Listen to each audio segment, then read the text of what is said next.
Good morning, and welcome to Redeemer Lutheran Church in Columbia, South Carolina, where we're part of the ELCA. I'm Pastor Gary Lodeholt. The second place we stopped on our way down the Mount of Olives was a chapel called Pater Noster, or in English, Our Father. This chapel contained a hidden cave where legend says the disciples gathered, and in this cave they began to pray together the Lord's Prayer, which Jesus had taught them.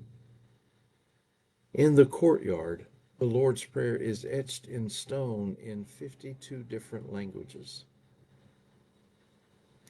This week in our time together, we are looking at the Mount of Olives and the place it plays in several significant Bible stories.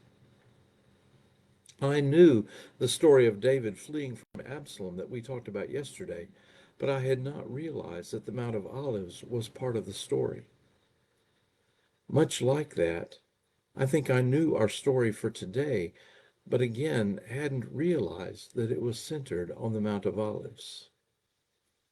For our story today, we turn to the prophet Ezekiel, and as I often do, I need to give you a little background here. Jeremiah was God's prophet who warned that Babylon would come to punish the people for how they had abandoned God and the covenant. And sure enough, that's just what happened. In the final days, however, some people kidnapped Jeremiah and fled with him to Egypt. In practical terms, that meant that a new prophet was needed, particularly for all the people, the priests, the educated, and the upper crust of society that were carried off into exile in Babylon. And that's when we have Ezekiel, who mostly prophesies in Babylon to the people there. Now, frankly, Ezekiel is a difficult book and is full of symbolic actions Ezekiel did that seem strange and also full of strange visions. One of those visions is found in Ezekiel 11, and in it, Ezekiel sees Jerusalem before it had been destroyed, and his vision was absolutely devastating, particularly for a people to whom God had promised the land, and particularly because God had made Jerusalem the very footstool of God's throne. God's special presence was understood to be there in Jerusalem like it was nowhere else. In fact, I need to mention another story from my time on the Mount of Olives. When we first came to the Mount of Olives, we walked down past some cedar trees to an overlook. There, the whole city of Jerusalem was laid out before us, and as we stood there in awe and wonder, our guide behind us said simply, "Welcome home." The odd thing was that it felt just like that. I had never seen the city before, but somehow, you felt the presence of God there and knew you belonged there. I'll never forget that feeling. So, God's chosen people had been carried off into exile, and Ezekiel shared a vision that probably didn't offer them much comfort and exposed their abandonment of God.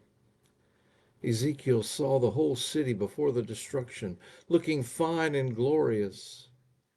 And in his vision, Ezekiel described seeing the presence of God rising out of the temple in the midst of the city, leaving Jerusalem and resting instead on the top of the Mount of Olives. It was a vision that said, "You have forsaken and abandoned God, so God has now left you." Ouch. In that way, the Mount of Olives becomes a boundary marker between God's presence and Israel's sin. Hearing the vision, they couldn't avoid the realization that they had brought the judgment they experienced on themselves. As a confession we often use during Lent says, "I have sinned by my fault, by my own fault, by my own most grievous fault." Well, with Ezekiel's vision, they knew that. I'm not sure in our world today that we take our sins seriously enough. We tend to excuse ourselves too easily, and one of the marks of our society nowadays is that no one has a sense of shame anymore. We need to humble ourselves before God and confess our sin. We need God's presence not to abandon us, but with us always. The good news is that Ezekiel doesn't end with God utterly abandoning the people. Throughout this whole section, Ezekiel also speaks of the people having a new heart, a new spirit, a restored relationship, and a return from exile. Even in the midst of judgment, God offers hope and a new beginning. It's a gift of love and grace. There's one final thing to say here.